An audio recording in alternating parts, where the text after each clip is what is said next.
Hello and Merry Christmas from all of us here at Yellow Flag FPL, the podcast where all of our opinions should be yellow flagged. My name is Harry. And I'm Stephen Murray. And as you can see, well, the listeners can't see this, but I'm wearing a Christmas hat. More encouragement to go and look at the YouTube channels as we go into a busy Christmas period. Only one game on Boxing Day for the Premier League, but plenty to discuss on this week. But before we go into some of those games, Stephen, tell us, how did your game week go? I mean, in theory, it went well. I got 74 points, which is normally a solid performance, but obviously the average was 66. That means my game week rank was 4.8. That's such a high scoring game week. Mm. Obviously, Haaland hauling. A lot of people had him as triple captain or just as captain. I went rogue and went Semenyo. Not a disaster in the end, but yeah, I really actually needed Haaland to blank. I had 15 points on my bench, 17 if you include the goalkeeper. Um, yeah, I mean, I'm above the average. I guess I can't complain too much. But given Erling Haaland did Erling Haaland things, and I went against him, it hurt me. Yeah. So who did you have on your bench then? I had Dubravka. Well, I played Rose instead, so that's fine. Trihume got 10 points, and Yeah, Dorgu got an assist. I told you, Dorgu was Dorgu. gonna Yeah, was he gonna did do something. say. Yeah, He yeah, did yeah. say. He did say. He was very impressive in that game, I say the least, and him and Cunha matched up quite nicely. So maybe, before we go into that game, I'll just do my quick Mm. brag. I got 97 points, absolutely chuffed with that. And if Burnley hadn't scored that equaliser, Trufflet would have got me over the line to hit the 100, which was nice. Walter made with 13, Haaland captains to 32, Rogers back-to-back 15 pointers. I've kept the faith for Semenyo at 10 and Roofs with a nice 7 there away at Brighton. So, yeah, really positive week. Feeling pretty good about where we can go from here. But have some questions around the forward line. My plan was to get rid of Walter to Bowen this week, but it feels a bit difficult to do that given that he's just scored a brace. And Thiago's just not performing. Do we go for DCL? These are all questions we can get into as we go through the pod. But seeing as we mentioned the Aston Villa Man United game, let's talk about it because I think that was a really interesting game. Yeah, I mean, so I obviously watched I watched that game, and then it was 0-0 first half, and I had to go get some water. I was like, oh, this game seems to be petering down. I'll go get a drink of water at the 44-minute mark. As I go down, my phone then just erupts. Morgan Rogers goal of the century, and I'm just like, okay, unbelievable. And I'm like, oh, well, I mean, it can't have been that good. My God, knowing he scores, what on earth? Like, Yeah, yeah. absolutely no right in every sense of the word. Yeah, I mean, Hmm. goal of the season. I can't. It's got everything you like. It's got both work rate and unbelievable talent. So even if you're like an old man who's like, oh, players need to work hard, or you're somebody who likes the technical side, you've surely got to love that goal. But anyway, what do I think about this from an FPL perspective? I know you and I disagree with this, but I said last week Morgan Rogers he can't keep scoring worldies every week, and Barry, you said I can. It can. he can. Um, Exactly can right. he though? I mean, okay. So his first goal, sorry, it's not his second goal is regulation, but I mean, that was the goal he scored was a 0.01 xg. Surely this is going to catch up with him sooner rather than later. And Villa's fixtures are not great for the next two. No. There's a nice turn after that, but they've got Arsenal away. It's Chelsea away, then Arsenal away. Two trips to the capital in quick succession. I'm I think he sounds like a very knee jerky one to go for. Then the Villa then have Forest, Palace, Everton after that. So that's a nice three run of Yeah. fixtures, but I just surely he can't keep doing this, Barry. Surely he can't. I think. Yeah. I mean, I look at you look at his XG, right, and he's over the last couple of game weeks, it's been about 2.27. So he is massively outperforming. And if you look at peer players in a similar price bracket, sort of your Cunha's, maybe Bruno Guimaraes, he's not. He's probably okay for that, but I think we said this about Chris Wood last season. A lot of these Mm, players do buck the trend when it comes to XG and XA, and I just think that when he's on a run like this, when everyone's talking about him outperforming Jude Bellingham to get that number 10 shirt for England, I think it's worth owning on that basis alone. It is a vibes-based pick for sure, but I think when we talk about it in that game, that Bruno came off with what looked like an injury that could take him out for maybe a month or two. It's a natural Yeah. swap, isn't it? I mean, Bruno's what, 9 million, Morgan is 7.1. You could definitely downgrade that and just ride the wave. I agree with you. Chelsea away, Arsenal away are not great fixtures, but they are fixtures in which players like him who really want to show I am the man, I am the player that's going to be, the number 10 for England. Those are games where he needs to perform. And if he does perform, if he does take the game by the scruff of the neck, then people are going to say, well, he's doing it on the biggest stages in the Premier League. So I think on that basis, he is someone that everyone should be getting into their teams. I know that, I mean, if you look at the ref cam, you saw the ref cam view of that goal. Yeah. It's just absolutely outrageous. If you haven't seen it, viewers or listeners, go have a Google. But he's just getting into those right positions, full of confidence. And, confidence is what strikers and players in the Premier League really need. And if they have that, then they will end up scoring lots of goals. So Yeah. statistics be damned. Statistics be damned. I would still rather. I mean, it's not even just stats, but I mean, like as I said, you see that like you could give me odds of 1,000,000 to 1. He's going to score from there without passing it, and I'm like, absolutely not. Like, statistics be damned, but then there does become a point. But again, yeah, so the second goal was regulation. I would still rather go for a Saka, or if you haven't got him yet, Phil Foden, although everyone has him now at that price point, sure, yeah. or even just downgrading because. Ekitike has come back into the equation. Voltemade, even though he's not that expensive. Ollie Watkins. I mean, if you're looking for a bit of a rogue one, maybe. I mean, from FPL though, would you have any other Villa players? Rogers is the only one I like from that, and the reason why is that Villa are third of the league. Why would you say that? Again, their fixtures turn, and secondly, they are eventually going to regress towards the mean. I know I said this last week, and they beat Man U, but Man U didn't have the best player. Lots of players for AFCON. Fernandes went off injured. There's lots of things that went against them in that game, and it is Man United at the end of the day. Villa will regress. They will regress in the next few weeks. Let's put it that way. So Rogers would be the only one I would like, just because he's so talented. But even then, I think at his price, there's other options. I think as well, United actually played really well in this game. And I think they were unlucky to not come away with anything. I mean, Cunha he scored a great goal, but it was on a Villa mistake. But Cunha had a good chance at 0-0 outside the box, really close to sort of sneaking in. And I think just their defence is a bit shaky still at Villa. So Very shaky. They gave up a lot of chances to United, and it's good signs for United. And I think on the flip side, I do think that Cunha is coming more into my thinking. I think a Bruno to Cunha swap is very legit. They got Newcastle at home next. I can't remember the fixtures afterwards, but yeah, I think Cunha Leeds, Burnley as a 3 after that. That's not bad. That's a nice slot for Cunha. To be honest, so yeah, I think I'd be chasing that. But yeah, I think only Morgan Rogers would appeal to me from a Villa perspective. I have Matty Cash as well. But I can bench him for the majority of those games, no problem, and bring him on. I just think that Morgan Rogers at 7 million, there isn't really a better player out there at that price bracket. Well, agree to disagree on that one. I obviously wish him well. As I said, I do want him to have the number 10 spot, but from FPL, I'm not sure.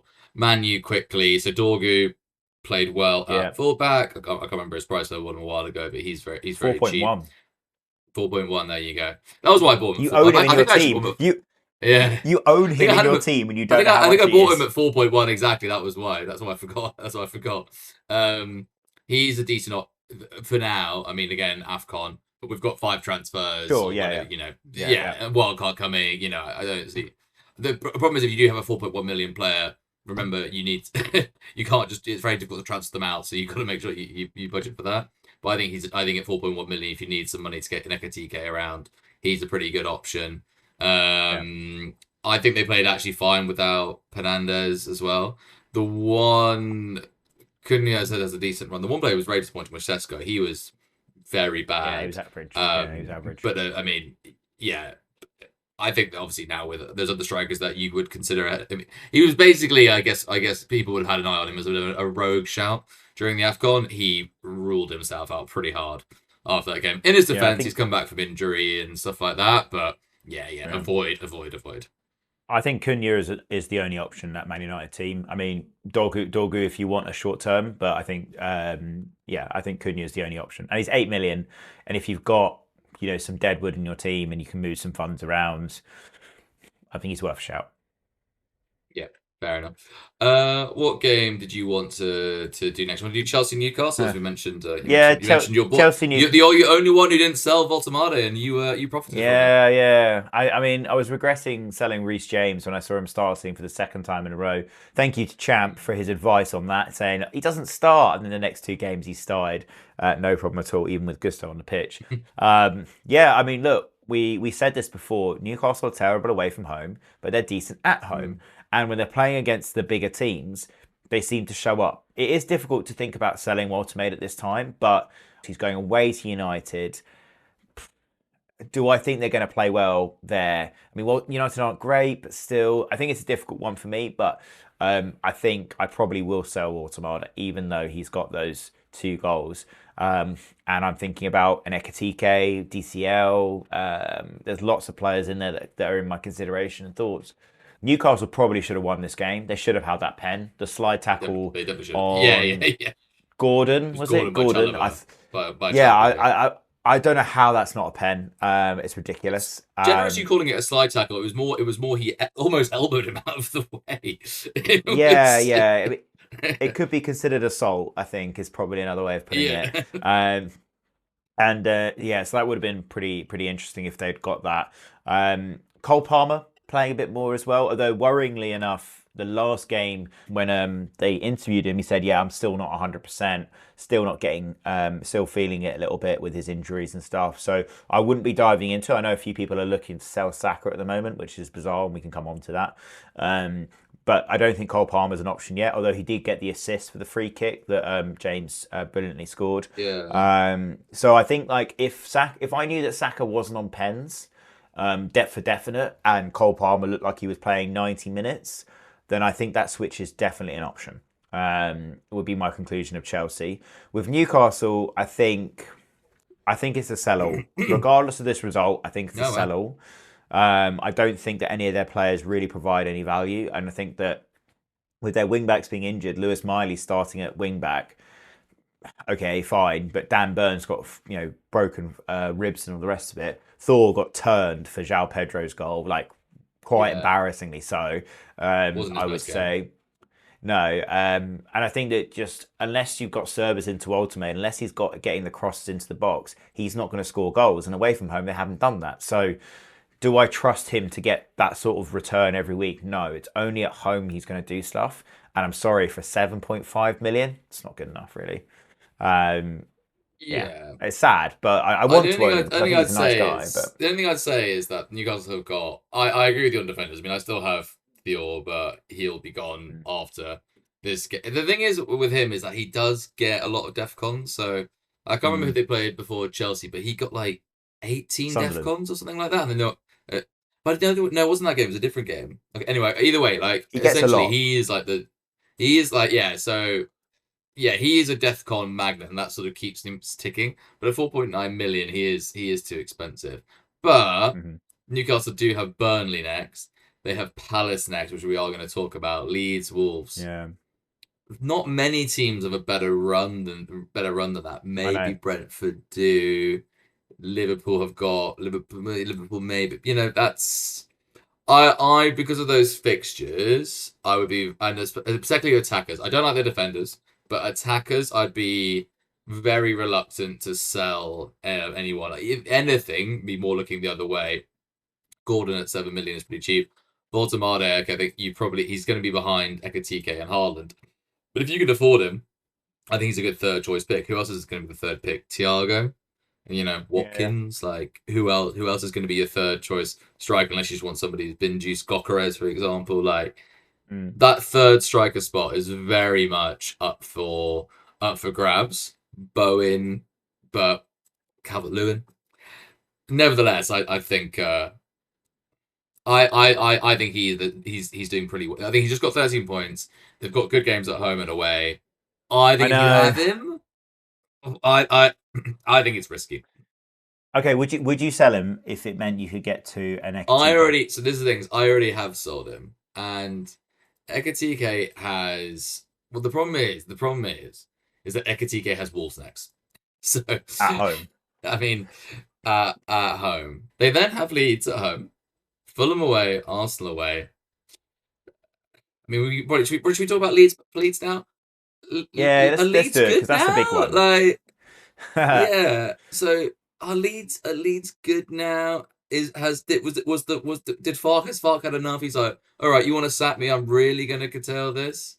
4-1 Hmm. against Palace, although I do think there's something to say about them. But okay, Barry, are Leeds good? Are Leeds good? Basically, should we look at them as FPL assets? Is DCL a must-have? Answer those two questions, please. So DCL isn't a must-have, but he is a nice-to-have. Are Leeds good? Yes, I think Leeds are good, and I tell you why. The one thing I've noticed about their team is even when they were getting pumped, even when they were in a difficult place, no one was really talking about. There didn't seem to be like a disunity in the squad.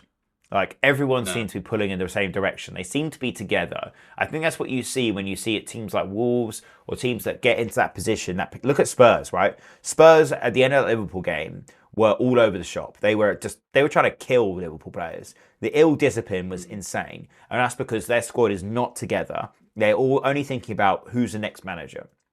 With Leeds, I never got that feeling. I never got that thought. There's some really good championship players who run like hell in their games. Look, I would love to see the coverage of the pitch stats, the sort of distance run or whatever. I reckon Leeds would be top of any of those big games, particularly against, think about Chelsea where they won, Liverpool, they got the 3-3. Any games at home, I think they run the furthest, the hardest, and the most. And it just seems to me that with that energy, with that building of momentum, I don't see Leeds as a whipping boy for the league at all. I think they're going to stay up and they're going to stay up comfortably. And I think that when you think about DCL, he's had one good run before, and that was against Everton when he was with Everton, sorry, in the COVID season. He had that brilliant run where he stayed fit and he kept on scoring, and I think he's in that mood again. And if they keep DCL fit, they will be absolutely fine. So I think that DCL is definitely a buy, I'd say. I wouldn't look at any other Leeds players, but mind you, Rondon nearly scored in this game. Rondon, he had a shot outside the box. He nearly scored. So I think Leeds at home, again, are very, very good, but Leeds away at the key fixtures they would have isolated. So like, your Wolves away, your Burnley away, your Brentford away, those teams which they expect to be in and around it. Those games, they're going to put up a really difficult fight. Against an Arsenal away, as we saw earlier on in the season, they're not going to care as much. But I think that's a very clever strategy and, fair play to them. So, yes, Leeds are good, but in certain matches, yes, their players are good, but only because they run a lot and because they put a lot in. Is DCL a must-have? Maybe 5.8. Is there better 5.5 to 6 million striker? I think we need money again. So we were saying that, because a lot of the premiums weren't really firing. Would you want Saka in your team? Would you want Foden in your team? Would you want Semenyo in your team? Obviously, you need Haaland as well. You need money again, basically. So DCL at 5.5 million. No one's getting him, by the way, either. So ownership is still relatively low. We need money again. And I think when Gabriel's back as well, we're going to need money for defenders as well. If you want to do double loss of defense. Another reason to get Dorgu actually is that Goodmanson has gone down to 3.8 million. So Dorgu to Goodmanson is a very easy swap for me once AFCON is over. I think basically this season has been very much just have some premiums and then try to have some differentials as well. I think now it's more around like, okay, you're going to have a more balanced team. It's going to be interesting actually, teams who have committed to not having Haaland where they are now. A lot of them are actually getting up and up and up, and that's because people like Foden, Bruno Fernandes, Fernandes, how I call him, they've started to do well again. So DCL really comes into the equation. You have Haaland, you have Ekitike, that's already a lot of money. You need money somewhere, and DCL, is it 4-4 he's got now? Stack got another goal. He's a nice little player. 6-5. And and I'm never going to own him. I just can't. I just can't bring myself to do it. I just cannot bring myself to do it because I know exactly what's going to happen the second I bring him in, and the fact that I'm never going to bring him in is the reason why you should. But yeah, broader point, FPL, you're gonna need money. You're gonna need money soon for a wild card. You're gonna have to have a lot more expensive midfield players. Saka, Foden, Semenyo, who might go to Man City, for example. These guys are going to start calling pretty consistently, and you're going to need to find money from somewhere. And DCL, I think, is a very good option. He is a very good option. I mean, what is he for strikers? He's now 6th for strikers. So he's ahead of Woltemade. He's ahead of Mateta, head of Watkins, head of Isiodor, head of Gokares. He's ahead of some big names, and he's just behind João Pedro, who obviously had a good start to the season. So I think that, yeah, for 5.8 million, it's really not a bad shout going forward. But they do have Sunderland away next, which I think will be a trickier fixture. As we all know, going to Sunderland is not easy. But again, that'll be one of those fixtures that early on in the season, if they were mapping out the season, they would have earmarked and said, right, that's a game we really have to turn up in. Because if they beat their promotion rivals or colleagues, we'd call them, then they're in a really good place. But again, Sunderland have had a crazy start to the season, so they'd be forgiven for going there, let's just defend, let's just park the bus. For Stack and DCL, I mean, I wouldn't go for any Leeds defenders now. As a Goodison, I'll probably get him because it's priced later. But Anfield, Liverpool aren't great at the back. Then Man U come to Ellen Road again. Man U can't defend. Newcastle away again. We've just talked about how poor Newcastle are. Fulham at home. Everton away. I don't see why DCL can't continue scoring in those games. Why? No, I agree with you. The hardest game would actually be Stadium of Light. That'd be the one game where I'm like, okay, I don't think he'll score in that one, but the other ones, he can easily score in those games very easily. Yeah, I think with FPL, it's not necessarily thinking about results, you're thinking about the player and the form that he's in. And I think similar to like Rodgers, as we were talking about earlier, he's just in that run of form. And I don't know whether it's the World Cup that's inspiring these English players to go on a massive smash up the league sort of form, but I think it definitely feeds into it. So yeah, I think DCL is definitely a buy. I wouldn't look at, as you said, I think I've got a couple of friends who own Rondon and Goodmanson. I don't think I'd be selling those because you can sit them on the bench no problem, and they're fine. And they do get defcons. So yeah, but what do we say about Palace? I mean, they've had your comment earlier about Newcastle. I think Palace are now a sell-all. I mean, we said this, that they're in Europe. Why are they in the quarterfinals of the Carabao? Why is Glasner playing the same team every week? Now, in the Europa, they played a team I've never heard of. They played the finally, kids. Yeah. Yeah, he's like... But fundamentally, it turns out you can't be an energetic counter, because they're a countering attacking team, right? And that means they've got quickly lots of sprints, and turns out you can't do that 3 times a week. You will run out of steam badly, and they look exhausted now. They obviously play Arsenal tonight. Interested to see what team, or both teams to be fair, put out. But why they've gone anywhere in that cup is insanity. Like, you've won the FA Cup, lads. You don't need to progress in this. You've just given themselves so much more fixtures. They just look absolutely shattered, and they are fair enough. They've been playing lots of trips, and again, but it literally is the same team, and they have no depth. Munoz, great player. Who comes in? Nathaniel Klein. Right, that is just for context. Nathaniel Klein, who has been at Palace since 1893 or something like that, he's still there.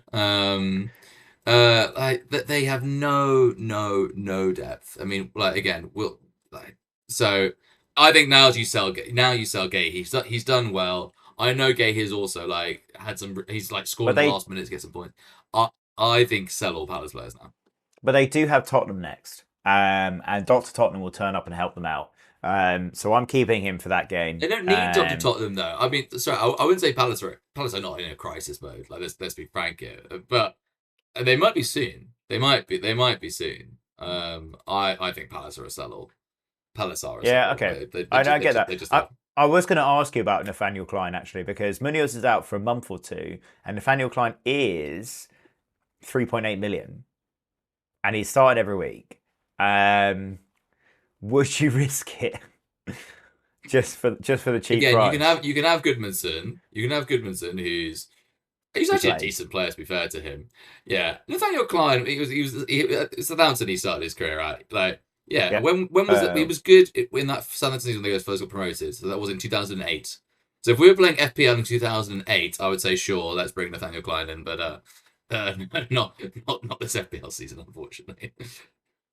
Fine. Okay, cool. Yeah, I think that selling Palace at this point is definitely legit. Out of the 8 fixtures after European games, they've won 1, drawn 2.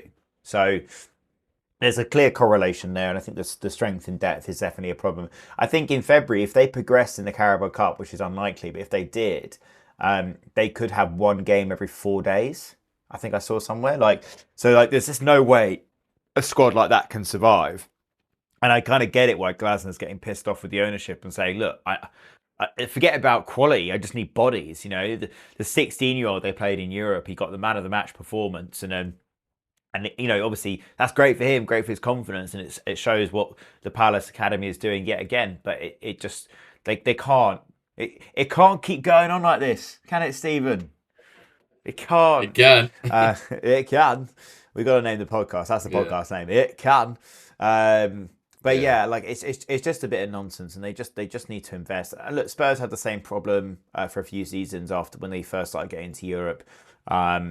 So yeah, but anyway, let's move on. I mean, it was a great game, great win for Palace, for Leeds. Sorry, shows their credentials. But let's move on to Arsenal against you Everton. mentioned Spurs a few. No, let's do Spurs. You mentioned Spurs a few times. Okay, let's do Spurs. Oh, I don't want to do Spurs. I don't want to do it. I'll just do it quickly. Xavi Simmons, I mean, yeah, incredible.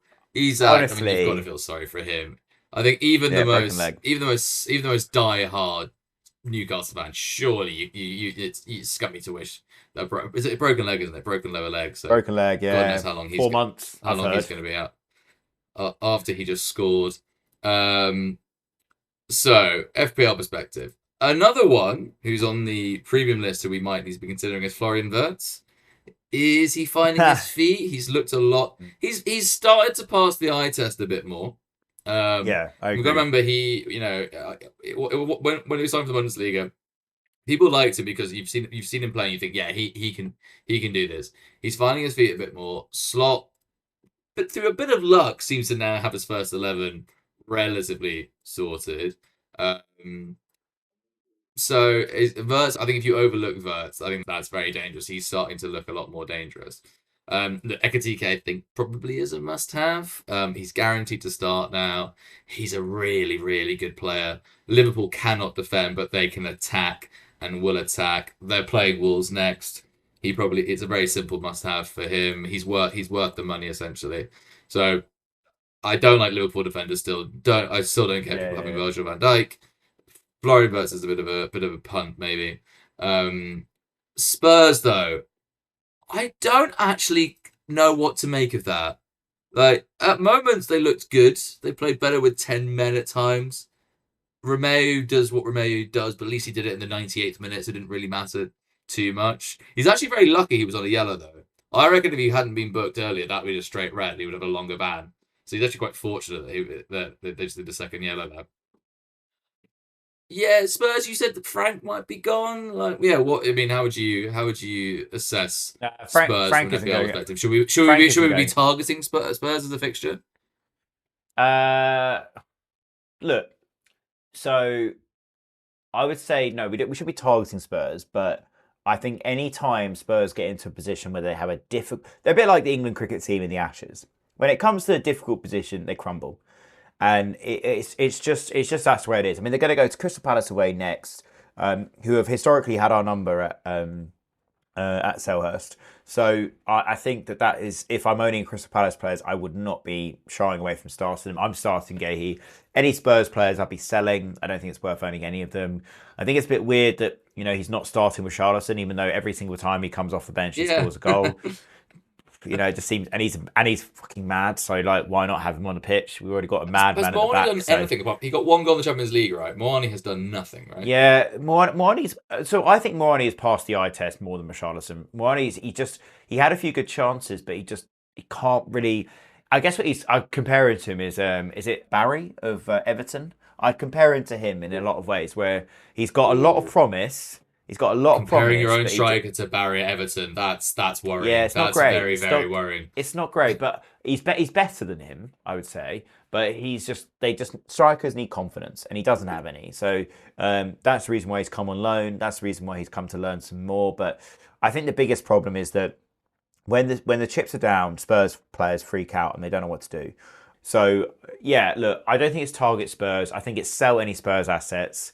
I agree with you on the Liverpool players. Ekitike will be 9 million come the next game week, and I think it's really hard to get him in. And I had a question for you as well.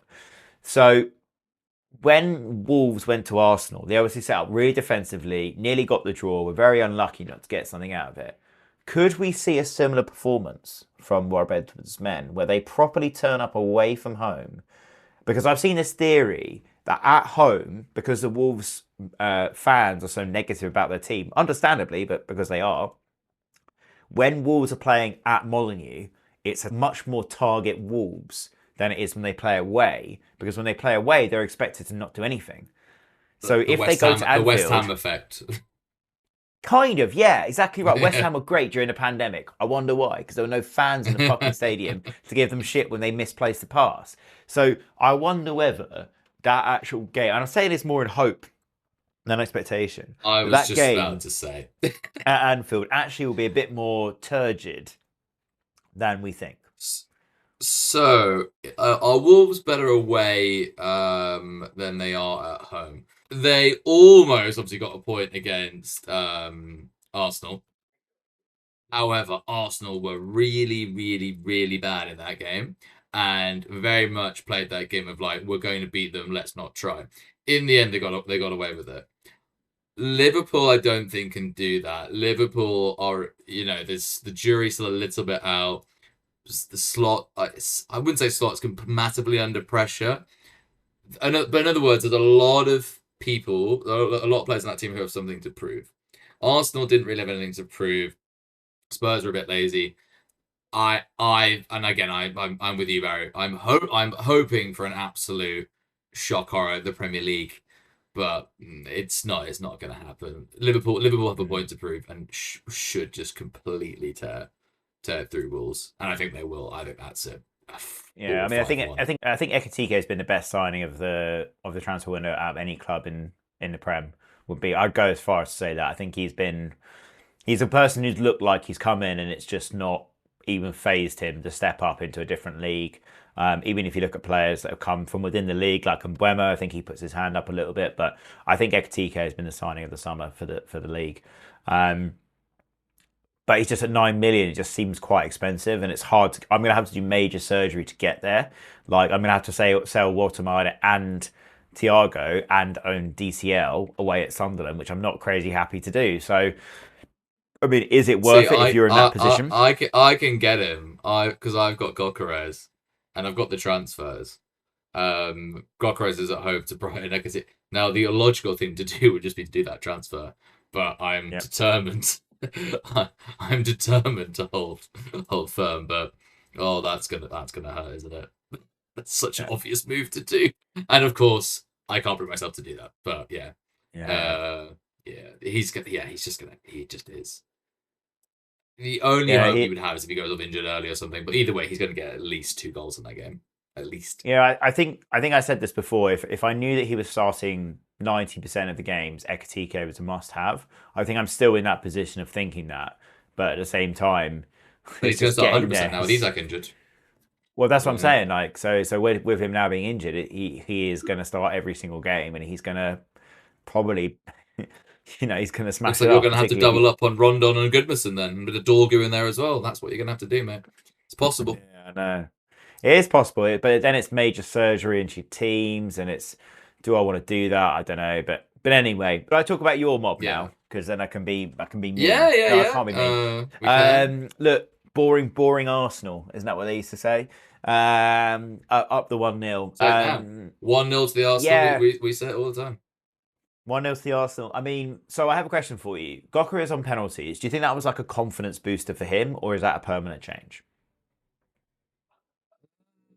Because you hinted at this, Yeah, but you thought Gokres would have a better chance of taking penalties off Saka. yeah, and then obviously Saka took one, and Yeah, Saka isn't the best penalty taker. He's okay, but he's not lethal. Whereas Gokares had a very good scoring record, yes, in a Farmers League, but his penalty scoring record is quite good. His yeah. penalty, some people say it's great, some people say it's bad. I think I'm more of the latter camp, where he's just hit it really hard.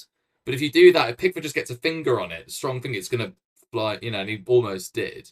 We nearly broke the goal. And then Arteta's comments afterwards were so weird. Oh, it's about mentality and being honestly some nonsense he said. I still think okay, to answer the question. I mean, the honest answer is I don't know, but I think yes. I think you're right. For confidence reasons, he needs to keep the scoreboard ticking. I think he is our penalty taker now, but I can't guarantee it. Because if he Gyökeres, is, then yeah. Saka's a sell, isn't he? Surely, 10 million is not worth. No, Because Saka's doing well. He's getting lots of assists. No, he's still but very much Arsenal the aren't creating heartbeat of the anything. team. Arsenal aren't creating anything. I think that's a bit harsh. We're looking a little bit sluggish. He didn't have his best game, but we went to it's a David Moyes Everton team. 1-0 there True. isn't too bad. We've got Brighton at home next, who aren't the best at the back. We've got Villa at home next, where we've got a lot of point to prove there. We then have Bournemouth away, who are in absolute free fall and can't defend. I mean, the one thing I will say about Saka is the reason I wouldn't necessarily be leaping to get him because, as I said, there's Foden, there's Verts, there's so many of those other players who are probably a bit more appealing. But no, Saka's not a sell. I agree. I'm very happy keeping him. I probably agree with you, but I think that there's a lot of players that have been selling Saka, and I think that's partly because they're trying to fund other moves. And I wonder whether if you're in a position where to free up cash, you could get to an Ekitike, would Saka be a reasonable sacrifice to get there? 100%. Yeah. If it's a straight swap between Ekitike and Saka, and obviously forward and mid, you can't do that. Then yeah, fine. The one thing to go against it a little bit, would I rather have Saka or Phil Foden? Probably Phil Foden. Would I rather have Saka and Semenyo though? Don't know. I think I'm probably still leaning towards Saka. Saka or Verts. Saka, I would say. Saka or Kuna. Again, still Saka. So, is he the top FPL asset? No, but I think underestimate him at your peril. Arsenal aren't that boring. We had to go to Everton and set up shop, and we did that very well. But we're not going to be the first team to have to go to a Moyes-led team and do that. I would not. I would not judge Saka on that one game. We are not that bad going forward either. And I'm not. I think it's just more, it was a concern that he didn't take the penalty. In that game, he got an XG of 0.29, an XA of 0.06. So not great in that respect. I know he's been ticking along with DEFCONs. In this, he only got 6. Yes. But he's only 22% owned, which I find the most interesting part of that, because he is probably, if Arsenal are going to do anything, it is going to come from him. So I'm comfortable owning him. I guess it's more, in my team, I own Saka, Foden, and Semenyo. And if I was to sell one of those 3 to fund a move to Ekitike, and I think a lot of players will have those 3, who would you say would be the best one to go for? As mentioned, I would personally lose Semenyo. I mean, if Bournemouth going to Brentford away, Chelsea away. But it'd be a close call. It'd be a close call, but I'm still saying Saka. I mean, if Semenyo does go to Man City, that obviously changes the equation. If he goes to Man U, but he wants to be bought, doesn't he? Yeah, but that's the thing. He wants to be bought by one of these bigger clubs. So it's Man City or Man United. So he's got to keep performing. He's got to be in the shop window. So yeah, I think it's an interesting question for sure. But just we're talking about Saka and attack. Yeah, because I think we're sort of perhaps missing the point a little bit, because in that game, Timber also got a clean sheet again. Raya got a bonus point. let's be Yeah, frank, Arsenal's best assets still are at the back. of course. I Yeah, don't see why agree. people are selling. A lot of people have been selling Timber. I don't really understand that, to be honest with you. Even without Gabriel, we're keeping clean sheets, and the Cafe is a cheap option for now. Well, Cape got I don't 10 like Raya points in in this goal, game. there you go. So yeah, I still have an Arsenal defender. I think it's very very foolish not to have an Arsenal Yeah, defender. and there And also was. Everton again. Everton, it was a penalty in the end, but they set up very well. Mm, Everton defenders are still very good assets, and I believe from memory, Everton have quite a nice run. They've got they've Burnley, got Burnley Forest, Brentford, next. Wolves, Villa, Leeds. That's a great six run. That's a great game of six. Yeah, so Rita actually has her bench boost ready to go, but she has Shrewsbury Hall, who is injured. I'm hopeful that he'll come back in time, but yeah, I think that I've read somewhere that Gabriel might be coming back for game week 19, and if he was to come back and start, let's say after the Villa game, would we say let's pile back into Gabriel because he was most reliable of all of those defenders?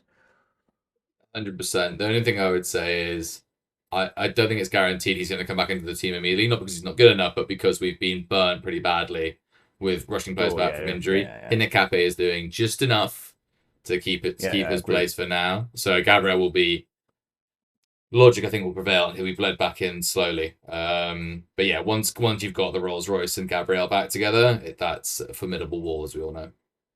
Yeah. Okay. Cool.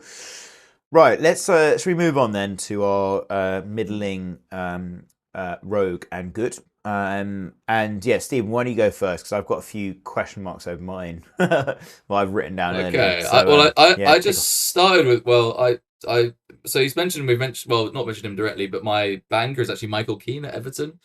Just mentioned there Mm, they've got a nice 6 runs. He's the top scoring Everton defender. He's also the cheapest. He's top scoring because he's got the odd goal here or there. So he's not Gabriel in the box, but nevertheless he looks like their best defender. He's a DefCon machine. He's my banker. My middling is somebody who I'm actually not sure between who my middling and my rogue is, but I'll say he's my middling, and that is Thiago at Brentford. A lot of people are selling him, and I understand the logic of like if you're a striker who can't score against Wolves, you should be relegated to the Championship, which I think is an understandable position to take. He scored a lot of penalties this season. You think it yeah. can't keep going on like this. However, Bournemouth at home next. Bournemouth can't defend. Tottenham can't defend. Everton away, not ideal, but they're like Sunderland. So basically, for the next 2 games, that's basically after those 2 games, get rid of him. But like, I don't see why people are selling him now. Let's put it that way. I think if you have Thiago, hold him. Bournemouth and Tottenham are two at home are pretty good fixtures for him. So maybe he was more of a rogue shout given that, because my mid rogue slash middling shout is somebody we've already mentioned, and that is Tri Hume or Trey Hume. Not sure how you pronounce it. Trey Hume. Yeah. Nice. Yeah. Okay. 4.5 million. Ownership very, very low. I looked at it earlier to remind I bet. myself. Yeah. Why is it not coming up? His ownership is 0.3. Mm-hmm. And Barry, because Mm-hmm. of the AFCON, he played right wing.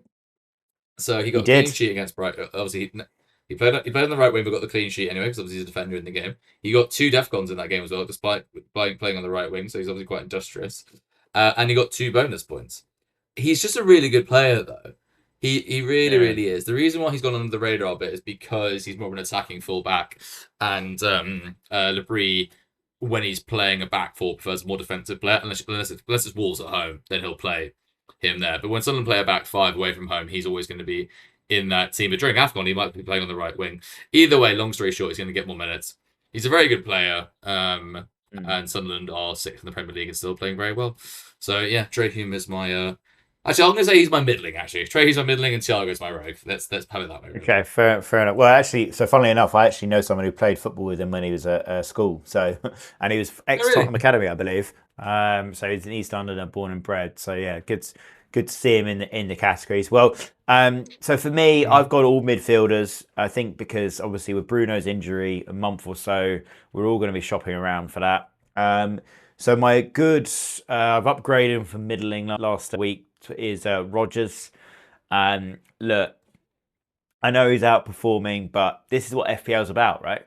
FPL is about finding those gems who are outperforming.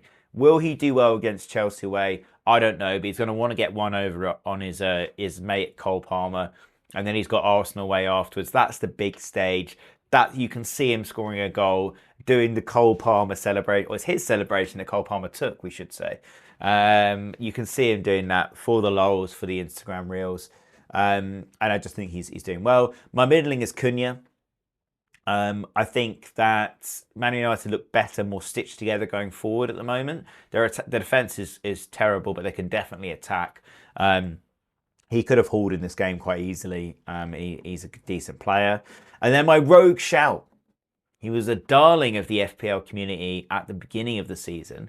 Scored 13 points against Wolves, I believe. And that is Reinders of Man City.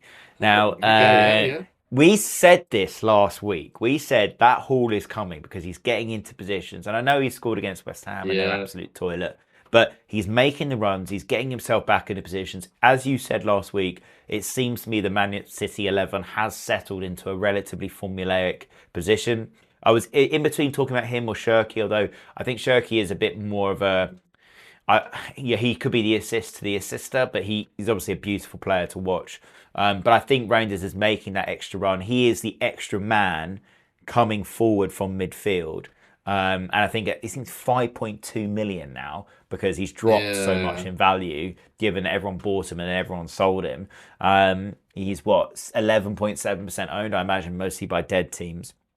He's got Forest, Sunderland, Chelsea, Brighton, Man United away to come. It's not bad fixtures. So if you don't have triple Man City and looking for a cheap midfielder and you don't like the idea of a Drewsbury Hall or an Anderson, I think Reinders is a good shout. Yeah, I think the problem is that you really want Haaland and Foden, and then I've got Mateus Nunes at the back as well, so I'd have to not have a City defender, and they're one of the few for clean sheets. But yeah, and again, I think he's got his haul, so we're now gonna have to wait another 7 game weeks for the next one. So that's the problem. But yeah, no. Do you know what? A good reminder. A good reminder of the reindeer, indeed. He'll definitely get another haul this season, at least another one. Yeah, definitely. Yeah, for sure. Okay, cool. Well, I think that's it for us this week. Thank you very much for listening. Thank you to Rita for helping us with the editing, publishing, and so forth. Please do give us a follow on Instagram, YouTube, Twitter, wherever you like to get your podcasts. Remember, it's Christmas. Don't make early transfers, given all the injuries and all the rest of it. But do make them whilst extremely drunk and your uncle is asleep on the sofa farting out the Brussels sprouts. I think that is the best time to do it. But yeah, play it away, enjoy the game week, and we will see you next time. Thank you. Merry Christmas.